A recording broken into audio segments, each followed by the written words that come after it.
Sir வணக்கம். வணக்கம். எடப்பாடி பழனிசாமியுடைய கை தான் ஓங்குகிறதா என்ற ஒரு கேள்விக்குறி எழுந்திருக்கு. அதற்கான காரணம் இந்த களத்துல நடக்கக்கூடிய சம்பவங்கள் தான். எஸ்பி வேலுமணி, சிவி சண்முகம் தரப்பில் இருக்கக்கூடிய எம்எல்ஏக்கெல்லாம் இப்போ கிரீன்வேஸ் போயிட்டு எடப்பாடி பழனிசாமியை சந்தித்துட்டு இருக்கிறாங்க. அதில் முக்கியமான நபராக இருக்கக்கூடிய தங்கமணி, நத்தமிஸ்தோன் அதெல்லாம் போய் சந்திச்சிருக்கிறாரு. இது எப்படி சார் பார்க்குறீங்க? இந்த இடம் எஸ்பி வேலுமணி சிவி சண்முகம் தரப்பினர் அவசரப்பட்டுட்டாங்க. அவங்க 32 எம்எல்ஏ அவங்களுக்கு தயார் பண்ணியிருப்பாங்கன்னா 2/3 ஸ்பிளிட் கிளாஸ். அந்த ஸ்பிளிட் கிளாஸ்ல வச்சு அதிமுக மெர்ஜர் பண்ணியிருக்கலாம். அவங்க 32 தயார் பண்ணாம 25 சூழ்நிலை வந்ததுமே அவங்க எதிர்த்து ஓட்டு போட்டதுமே தகுதியை இழந்துடுறாங்க. அந்த 2/3 இல்லாதனால எதிர்த்து ஓட்டு போட்டதுமே தகுதி இழந்துடுறாங்க. அந்த தகுதி இழப்ப ஸ்பீக்கர் டிஸ்குவாலிஃபிகேஷனை பண்ணணும், அறிவிக்கணும். ஸ்பீக்கர் அதை அறிவிக்கல. ஸோ இந்த இவர்களுடைய பதவிங்கிறது டிஸ்குவாலிஃபை ஆகும் உச்ச நீதிமன்றத்தின் மூலமா. அதாவது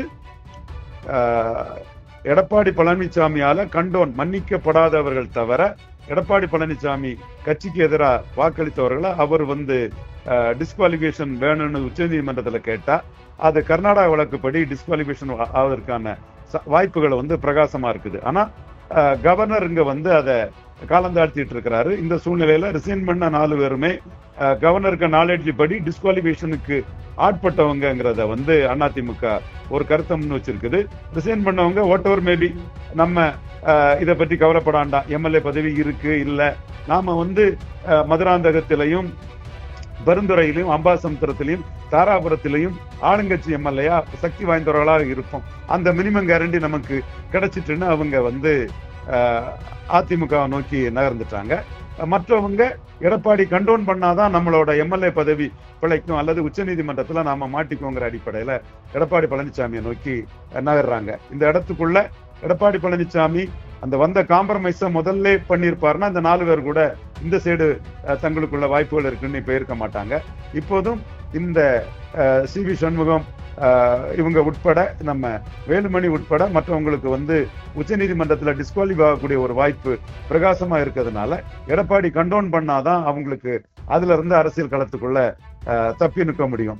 அதிமுக கருப்பு சிவப்பு அண்ணா வெள்ளை மக்கள் தலைவர் எம்ஜிஆர், புரட்சி தலைவி ஜெயலலிதா அம்மையார், ரெட்டைங்கிற அந்த சென்டிமெண்ட்டுக்கு அவங்க அரசியல் அந்த களத்துக்குள்ள பண்ணணும்னா எடப்பாடியோட அனுசரிச்சு போய் பண்றதுதான் அவங்களுக்கு சாத்தியக்கூறா இருக்க முடியும். அந்த வகையில இன்னைக்கு எடப்பாடி கையில இவங்களுடைய எதிர்காலம் சிக்கிக்கிட்டு இருக்கிற அடிப்படையில இன்னைக்கு ஆயிப்போச்சு. அது 32 வந்திருந்தோம்னா அந்த பிரச்சனை இருந்திருக்காது. 25 ஆனதுனால இவங்க சிக்கல்ல மாட்டிட்டு இருக்கிறாங்க. அந்த சிக்கலை தெரிஞ்சவங்க அப்படியே எடப்பாடி நம்ம விஷயத்துல கண்டோன் பண்ணுவாரு, நம்மளை டிஸ்குவாலிஃபை பண்ண கேட்க மாட்டாருங்கிற அடிப்படையில அவங்க சேர்ந்து கொண்டு இருக்கிறாங்க. இது எப்படி வருது என்ன வருதுங்கிறது பொறுத்திருந்தான் பார்க்கணும். உச்ச நீதிமன்றத்துல இது முடிவு பண்ணும். பட் இந்த ஃபைட்ல மற்ற போட்டிகள்ல எடப்பாடி பழனிசாமி பலகீனப்பட்டது மாதிரி இல்லாம இந்த போட்டியில ஓபிஎஸ் நீக்கிறதுக்கெல்லாம் ஒற்றை தலைமையா துணை நின்றவர்கள் இன்னைக்கு எல்லா ஃபைட்டுகள்லயுமே எடப்பாடிக்கு துணை நின்றவர்கள் இப்போ அவங்களே சிக்கலாகும் போது இந்த இதுல தமிழக அளவுல அதிமுக எடப்பாடி பழனிசாமி தாங்கிற ஒரு இதுவும் தெள்ள தெளிவா எஸ்டாப்ளிஷ் ஆயிருக்குது. அதே வேளையில எஸ்ஐக்கு சுப்பையா வச்சு அம்பாசமுத்திரத்துல பாதிக்கும், மரகதம் குமாராவில் வச்சு மதுராந்தகத்துல பாதிக்கும். அந்தந்த ஏரியாக்கள்ல எடப்பாடி பழனிசாமிக்கு இந்த தலைவர்களால பாதிப்பு இருக்குமே தவிர தமிழக அளவுல அதிமுக எடப்பாடி பழனிசாமி தான் மீண்டும் முறை தெள்ள தெளிவா எஸ்டாப்ளிஷ் ஆகுது.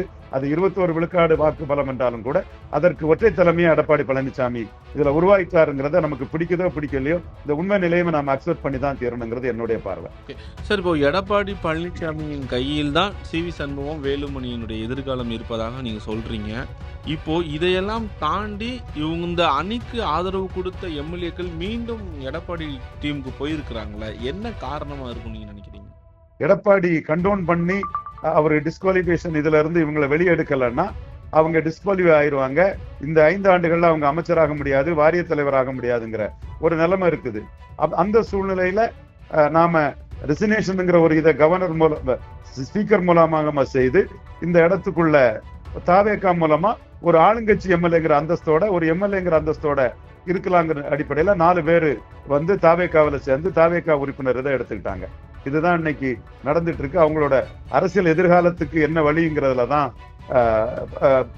நத்தம் விஸ்வநாதன், அருள்மொழி தேவன், எம்எல்ஏ இல்லாத தங்கமணி போன்றவர்கள்லாம் வந்து எடப்பாடியை நோக்கி போறாங்க. எடப்பாடியை நோக்கி போகும்போது அவர் அந்த டிஸ்குவாலிஃபிகேஷன் அந்த இதுல இருந்து இவங்க பேரை எடுத்து விடுவதற்கான சாத்தியக்கூறுகளும் வாய்ப்புகளும் இருக்கு என்ற அடிப்படையில தான் அவங்க எடப்பாடி அணுகிறாங்க.